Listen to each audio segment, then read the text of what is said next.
پنجاب میں ایک مذہبی تنظیم ہے تحریک لبیک، یہ سڑکوں پہ نکلی ہوئی تھی اور ان کے ساتھ بعض اطلاعات یہ تھی کہ ان سے رابطہ بھی ہوا ہے، ان سے مذاکرات بھی ہوئے ہیں، لیکن مذاکرات کامیاب نہیں ہوئے اور پھر ایک بہت بڑا کریک ڈاؤن ہوا، اس میں پولیس کا بھی نقصان ہوا اور یہ مذہبی تنظیم کا دعویٰ کہ ان کے بھی کچھ لوگ جو ہیں وہ مارے گئے ہیں۔ تو یہ میں آپ سے جاننا چاہ رہا ہوں کہ کیونکہ آپ پنجاب مسلم لیگ کے صدر بھی ہیں، کیا واقعی کوئی مذاکرات ہو رہے تھے، اور اگر ہو رہے تھے تو وہ مذاکرات کامیاب کیوں نہیں ہوئے؟ دیکھیں، میرے علم میں نہیں ہے، لیکن جہاں تک میری انفارمیشن ہے کہ مذاکرات والی بات تو درست نہیں ہے، کوئی مذاکرات نہیں ہوئے، البتہ رابطے ضرور ہوئے ہیں۔ کچھ لوگوں نے خود ان سے رابطہ کیا اور کئی لوگوں کے ساتھ انہوں نے بھی رابطہ کیا، جس طرح سے مولانا فضل الرحمان صاحب سے، مفتی منیب الرحمان صاحب سے ان کا رابطہ ہوا، خواجہ سعد رفیق اور اشرف طاہر اشرفی صاحب سے، مولانا سے بھی مجھے معلوم ہوا کہ ان کا رابطہ ہوا ہے۔ میرے ساتھ بھی ڈاکٹر شفیق امینی صاحب ان کے ہیں، جو کہ KPK کے ان کے سربراہ ہیں اور بہت اچھے انسان ہیں، اور اسی طرح سے مولانا بغدادی صاحب ہیں جن کا کراچی سے تعلق ہے۔ تو میرے ساتھ بھی ان کا رابطہ ہوا، کیونکہ اس سے پہلے انہوں نے متعدد بار احتجاج کیے ہیں اور ہر بار ان کے ساتھ مذاکرات بھی ہوتے رہے اور کسی نہ کسی جگہ پہ جا کے معاملہ جو ہے وہ سیٹل ہوتا رہا۔ تو ان سے یہ ضرور کہا گیا ہے اس رابطے میں کہ آپ اس احتجاج یا لانگ مارچ کو کال آف کر دیں۔ اس میں جو ہے باوجود جو ہے وہ کامیابی نہیں ہوئی، اور اس میں تشدد جو ہے وہ داخل ہو گیا، اور اس میں پھر نقصان ہوا۔ انہوں نے بھی، ان کے کارکنوں نے بھی پولیس کے لوگوں کے اوپر جو ہے وہ یعنی مختلف الزامات ہیں، بلڈنگز کو، گاڑیوں کو جلانے کے اور فائرنگ کے۔ تو یہ رابطہ ضرور ہوا ان سے، اور ان کو یہ ریکویسٹ ضرور کی گئی کہ وہ اس کو کال آف کر دیں، لیکن مذاکرات جو ہے وہ اس کی ایک وجہ یہ بھی ہے کہ کوئی مطالبات ہی نہیں تھے۔ وہ صرف یہ لانگ مارچ کرتے ہوئے اسلام آباد آنا چاہتے تھے، اور اسلام آباد میں ایک غیر ملکی ایک فورن ایمبیسی جو ہے وہاں پہ وہ اپنی یادداشت پیش کرنا چاہتے تھے، جو کہ گورنمنٹ کے لیے ایکسیپٹیبل نہیں تھی کہ ان کو اسلام آباد تک مارچ کرنے دیا جائے، یا اسلام آباد میں وہ داخل ہوں، یا وہ جو فورن ایمبیسیز کا ایریا ہے وہاں پہ جائیں۔ تو یہ صورتحال تھی۔ اچھا رانا صاحب، یہ سوال میں نے آپ سے اس لیے کیا کہ 2014 میں بھی جب مسلم لیگ نون کی حکومت تھی پنجاب میں، تو ایک ماڈل ٹاؤن میں واقعہ ہوا تھا، اور اب 10-11 سال گزر چکے ہیں تو ابھی بھی اس کا بار بار ذکر آتا ہے۔ تو آپ یہ نہیں سمجھتے کہ اس مرتبہ اگر ان سے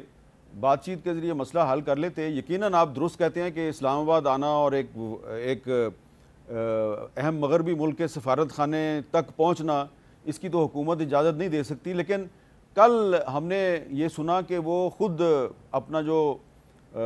کنٹینر تھا وہاں سے بار بار لاؤڈ سپیکر پہ کہہ رہے تھے جی ہم مذاکرات کرنا چاہتے ہیں، مذاکرات کرنا چاہتے ہیں۔ تو اگر کر لیے جاتے تو یہ اتنا نقصان نہ ہوتا۔ نہیں، دیکھیں، بات کرنے، نیگوشیٹ کرنے اور معاملات کو گفتگو کے ذریعے سلجھانے والی بات جو ہے، اس کا تو کوئی نعم البدل ہے ہی نہیں۔ یہ تو کسی صورت بھی کوئی بھی یہ نہیں کہہ سکتا کہ یہ طریقہ کار جو ہے یہ مؤثر نہیں ہے یا یہ ہونا نہیں چاہیے۔ بالکل ایسا ہونا چاہیے، لیکن یہ جن اعلانات کی آپ بات کر رہے ہیں اس بارے میں مجھے علم نہیں ہے۔ کل رات کوئی تقریباً 1-1:30 بجے بھی میرا ان دونوں صاحبان سے، جن کا آپ نے ذکر کیا، میں نے ذکر کیا ہے، تو ان سے میرا رابطہ ہوا، اور میں نے اس وقت بھی ان سے یہ ریکویسٹ کی تھی کہ آپ اس کو جو ہے وہ، بلکہ کل میں نے پریس کانفرنس میں بھی یہ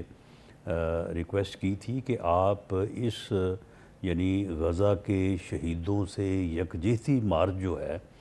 اس کو آپ اپنے ملک کے شہداء کے ساتھ یکجہتی کے نام پہ اسے ختم کر دیں، یا کم از کم مؤخر کر دیں، اور اس کے بعد میں بیٹھ کے جو ہے وہ بات کر لیں۔ غزہ کا مسئلہ تو چلو جس انداز سے بھی ہے وہ حل ہو گیا، تو اب ہمیں جو ہے وہ اپنے ملک میں جو ہے وہ اس طرح کا حالات جو ہے وہ پیدا نہیں کرنے چاہیے۔ تو کل جو افغانستان کا واقعہ ہوا جس میں ہمارے شہداء کے خون کا حساب چکایا گیا، مقدس خون کا حساب چکایا گیا، تو میں نے تو یہ بھی اپیل کی تھی کہ آپ اسی کے ساتھ جو ہے وہ یکجہتی کے طور پہ اس کو کال آف کر دیں۔ لیکن اب یہ معاملہ جو ہے یہ کہاں پہ جو ہے وہ یہ بات سمجھنے سے جو ہے وہ آر رہی گئی ہے اور اس کو ریزالو نہیں کیا گیا، تو ورنہ یہ اب لانگ مارچ جو ہے وہ کوئی ایسا معاملہ نہیں تھا کہ یہ کل ہی ہونا تھا یا آج ہی ہونا تھا یا اس کے بعد اس کا کوئی موقع نہیں رہ گیا تھا، بلکہ پچھلے 2 سال سے غزہ میں تو ظلم ہو رہا ہے، بے گناہ خون بہایا جا رہا ہے۔ تو یہ رات بھی بات ہوئی ہے، لیکن بہرحال یہ بات جو اچھا ہے رانا وہ صاحب، ریزالو نہیں ہو سکی۔ آپ کی یہ شفیق امینی صاحب سے بھی بات ہو رہی تھی، بغدادی صاحب سے بھی بات ہو رہی تھی، آپ نے ان سے پوچھا کہ جب غزہ کے جو کانفلکٹ کے جو فریقین ہیں ان کے درمیان ایک امن معاہدہ ہو رہا ہے اور وہاں پہ قیدیوں کا تبادلہ بھی ہو رہا ہے، سیز فائر بھی ہو گیا ہے، تو پھر آپ کے اس مارچ کی کیا اہمیت ہے، اس کا کیا مقصد ہے؟ یہ آپ نے ان سے پوچھا نہیں تھا؟ کیونکہ یہ لوگ بھی پوچھ رہے ہیں کہ جب وہاں نہیں پہ امن بالکل معاہدہ پوچھا، ہو گیا تو نہیں ان سے جی بالکل ان سے پوچھا، بلکہ ان کے ساتھ آرگو کیا کہ بھئی اب وہ معاملہ تو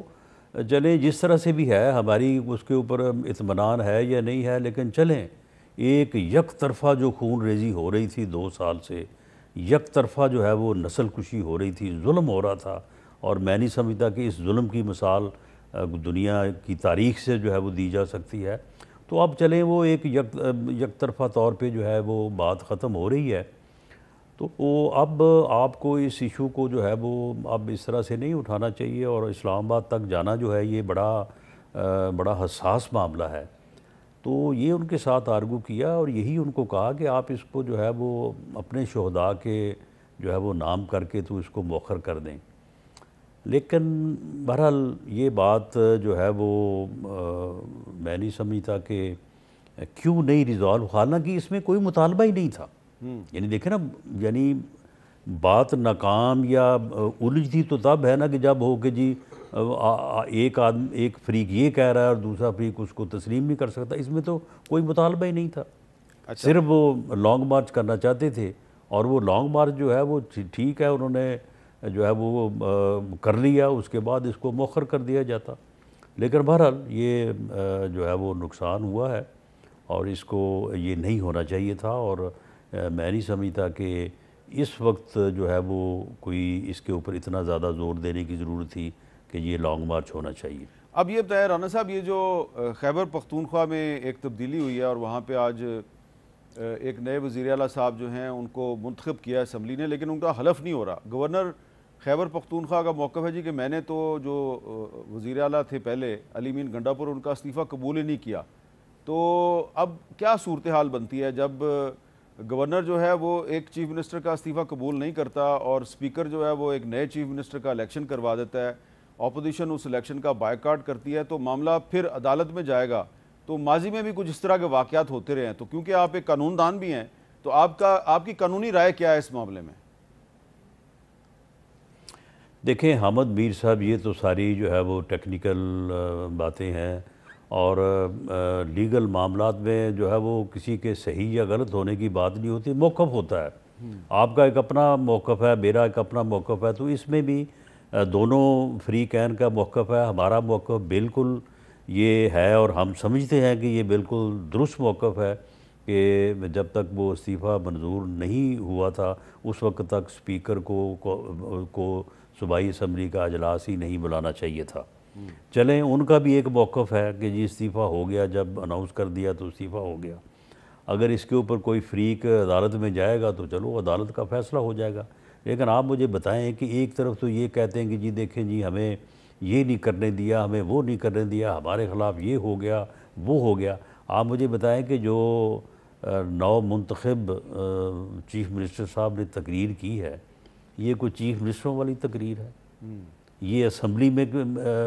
کی جانے والی تقریر ہے، اور انہوں نے جن ارادوں کا ذکر کیا ہے آپ مجھے بتائیں کہ ایک ریاست جو ہے یہ کس طرح سے جو ہے وہ ان معاملات کو جو ہے وہ ساتھ لے کے چلے گی کہ ایک اتنا اہم صوبہ جس میں جو ہے وہ دہشت گردی کا عالم یہ ہے کہ آئے روز 30 11 جو ہے وہ افسر اور جوان جو ہے وہ لا انفورسنگ ایجنسیز کے لوگ جو ہیں وہ شہید ہو رہے ہیں، جنازے پڑے جا رہے ہیں، اور وہاں پہ ایک آدمی اٹھ کے وہ یہ کہہ رہا ہے کہ جی میں یہ ہونے نہیں دوں گا، میں یہ ان دہشت گردوں کے خلاف میں کوئی آپریشن کوئی کارروائی نہیں ہونے دوں گا۔ تو یہ صورتحال جو ہے یہ پی ٹی آئی کو ایک سیاسی جماعت کے طور پہ بیہیو کرنا چاہیے، انہیں اپنے آپ کو ایک سیاسی جماعت کے طور پہ جو ہے وہ کنڈکٹ کرنا چاہیے اگر وہ یہ چاہتے ہیں کہ ان کے ساتھ ایک ڈیموکریٹک اور ایک پولیٹیکل طریقے سے جو ہے وہ ان کے ساتھ ریاست اور تمام ادارے جو ہے وہ چلیں، تو انہیں بھی کم از کم جو ہے وہ اس بات کا لحاظ کرنا چاہیے۔ تو آپ کو کیا لگتا ہے کہ اب یہ جو نئے چیف منسٹر صاحب آئے اور ان کی تقریر کا بھی آپ نے ذکر کیا ہے، تو اگر وہ اصرار کرتے ہیں کہ میں ہی صوبے کا چیف منسٹر ہوں تو کیا فیڈرل گورنمنٹ جو ہے وہ ان کے ساتھ چلے گی؟ کیونکہ وہ تو پہلے ہی کہہ رہے ہیں کہ میں نے تو فیڈرل گورنمنٹ کے ساتھ نہیں چلنا، تو اگر فیڈرل گورنمنٹ جو ہے اس کے بھی ریزرویشنز ہیں تو پھر یہ صوبہ اور وفاق جو ہیں یہ اس کے درمیان تو پہلے ہی کافی فاصلے تھے، وہ فاصلے مزید بڑھ جائیں گے، ان کا فائدہ کون اٹھائے گا؟ نہیں میر صاحب، بات یہ ہے کہ فیڈرل گورنمنٹ کی کون سی ریزرویشن ہے؟ فیڈرل گورنمنٹ کی تو یہی ریزرویشن ہے کہ وہ چیف منسٹر صاحب کہہ رہے ہیں کہ میں نے فیڈرل گورنمنٹ کے ساتھ نہیں چلنا۔ چیف منسٹر صاحب کانسٹیٹیوشن پڑھیں، چیف منسٹر صاحب جو ہے وہ قانون پڑھیں، لیکن وہ تو اپنے متعلق کچھ اور ہی بتا رہے ہیں۔ وہ تو کہہ رہے ہیں کہ جی میں تو یہ ہوں اور میں نے تو اسی طرح سے جو ہے وہ کرنا ہے۔ وہ تو کسی عشق میں مبتلا ہیں اور اس عشق میں جو ہے وہ مرنے کی تمنا رکھتے ہیں۔ تو آپ مجھے بتائیں کہ یہ چیزیں تو پھر آئین اور قانون میں تو فٹ نہیں ہوتی۔ تو بات یہ ہے کہ آپ کو لگتا ہے کہ ان کو وہ کوئی قانونی آئین اور مشکلات کا قانون سامنا جس کے ہوگا؟ مطابق انہوں نے ایز چیف منسٹر ایکٹ کرنا ہے اس کو ذرا دیکھ لیں۔ وہ آپ کے خیال میں ان کو کن قانونی مشکلات کا سامنا ہوگا؟ دیکھیں، جب وہ کہہ رہے ہیں کہ میں نے کسی قانون کسی آئین کے اوپر عمل ہی نہیں کرنا، میں نے فیڈرل گورنمنٹ کے ساتھ تعاون ہی نہیں کرنا، تو آپ مجھے بتائیں کہ ایک صوبائی حکومت جو ہے، بھلے 18ویں ترمیم کے بعد بہت ساری انڈیپینڈنس ہے اور بہت سارے معاملات میں صوبائی حکومت جو ہے وہ خود مختار ہے اور خود مختار ہونا چاہیے صوبائی حکومتوں کو، لیکن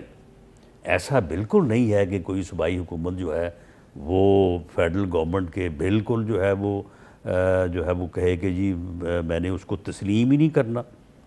یہ تو پھر جو ہے وہ ایک میوٹنی کے مترادف چیز ہے جو انہوں نے تقریر آج جو انہوں نے کی ہے۔ تو اس کے اوپر جو ہے وہ بھلے فیڈرل گورنمنٹ جو ہے وہ کوشش تو کرے گی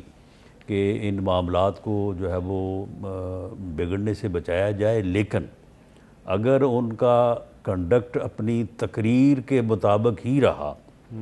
تو میں نہیں سمجھتا کہ وہ ایک صوبائی حکومت کے سربراہ کے طور پہ جو ہے وہ آئین اور قانون کے مطابق اپنے آپ کو چلا سکتے ہیں۔